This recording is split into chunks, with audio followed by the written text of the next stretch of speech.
kung merong person na gustong bumili ng good drip from David, sino yun? Baka ilagay nyo na sa sa chat. Yeah. Malay mo, baka bigyan ni David. Oo. Ay, sino yun? Sino yung chat nila? Ay.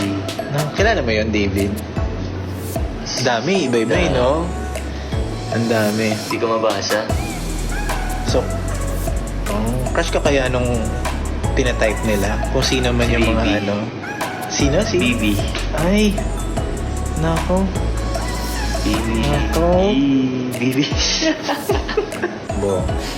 Meron ding mahilig tumakbo, nakikita ko recently eh. Nakasabay mo ba siya tumakbo na? Sino?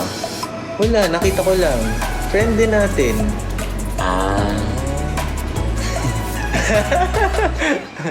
So yun na lang. Crush mo ng crush mo? Ay na. Yun guys, tulungan natin si David. What do you like about your crush? Yun.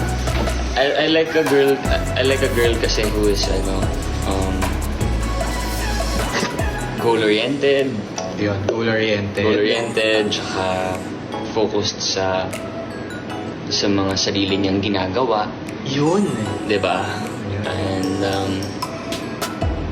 ganun. Cute. Gusto ko. Nagtatry ng mga bagong things. Kaya, kasi alam natin, kapag nag-try kayo ng new things, mas nagiging kang buong tao. Agree. You become a whole of a person. Diba? And if you're a whole of a person, you are more confident. Try something new. Try something new. This will help you guys. Diba? Kasi yung crush mo, alam ko, nag-try siya ng something new. Something, yeah. Nakita ko. Ay. Para sa ating future wife. Ayun. Tsaka para baka sakali maging crush ng crush mo. Tsaka malay mo, nanonood siya, di ba?